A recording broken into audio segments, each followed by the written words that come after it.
Hi, this is Becca with Amazing Paper Grace and licensed designer with Spellbinders. Today, I wanted to do a review of the machines that I'm going to use and the sandwiches I'm going to use just so that they're familiar with you. So I typically use the Platinum 6. It goes everywhere. It is a very compact machine. It has the smallest footprint of any machine out there, and you simply open it like this. So the sandwiches that I'll be using today in all of my lessons feature a set of platforms. And with any die cutting machine, you would get you would get a set of platforms, and the manufacturer will tell you what order to use the platforms.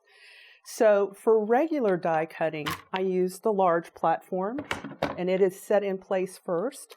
And then I have a clear platform that I set in place second. For me, I set my die face up, and I put the paper on top, and then I follow it with one last clear platform. And then, as with other machines, you simply engage by pushing the platforms up next to the rollers, and then you would crank through.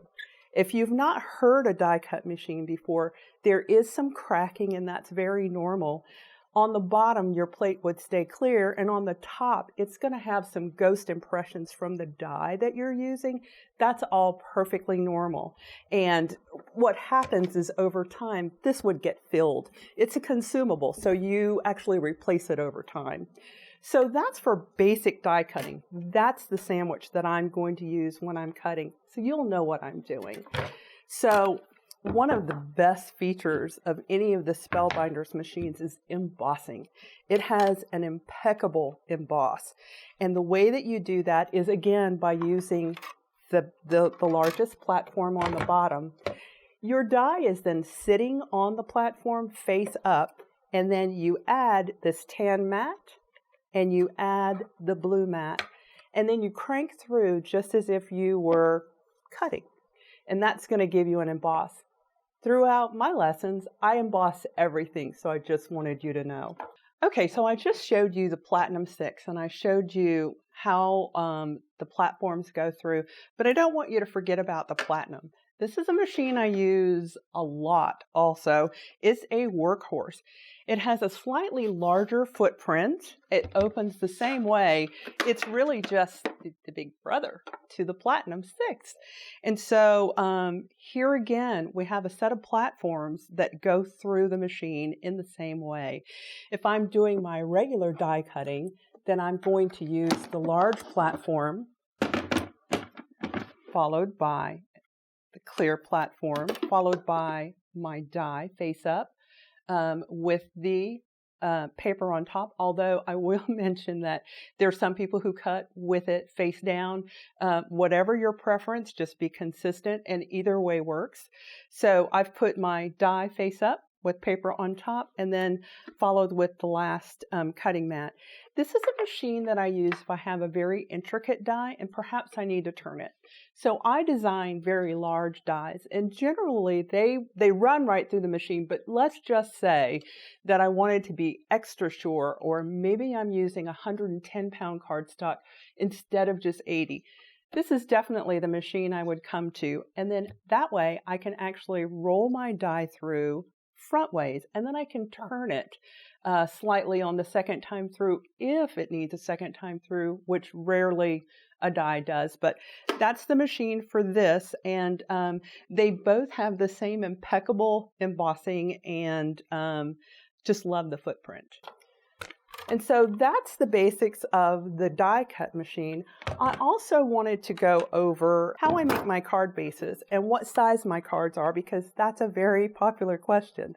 When I'm making my bases, I use a Scor-Pal and my paper cutter. So I use an 8.5 inch by 11 sheet of paper, and simply going to cut that in half at 5.5 inches, and like so. And then on one end of the paper, I will score at 1 inch from the end, and go ahead and turn that down. Now, this is a little trick that I've used so that I don't waste paper, and so that I can get things even.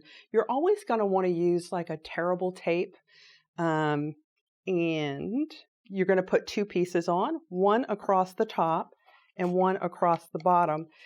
You wouldn't want to use a tape roller for this because this is going to hold your card together, and a tape roller just is not aggressive enough. So definitely want to use a very aggressive tape, and I've just put 2 pieces down. Now, on the edge, you're going to just pull up the edge of this tape and dog ear it to the upper side, and then pull down your other piece of tape that's on the bottom and dog ear it to the bottom. That's going to let me take my other piece of paper and just place it where I want without committing. It's not going to stick yet. It's going to let me move it around until I like the position, and then you can push it and then pull this out. And then you're going to go ahead and you're going to burnish it down. Same on the inside. And since my card base is 7.5 inches, I just need to cut for that length. And I've done that here. Now, I will tell you that when I use this card base, there's a seam on the inside which I place up. Nobody ever really sees it. But if that bothers you, just line it with another half sheet of the Neenah, and no one will know it's there. So that's how I make my card bases. 5.5 by 7.5 inches. That's what you need to know as we go through our lessons, and I'll see you there. Thanks for watching. If you like this video and want to see more from Scrapbook.com, please like, share, subscribe, and leave a message. Happy crafting!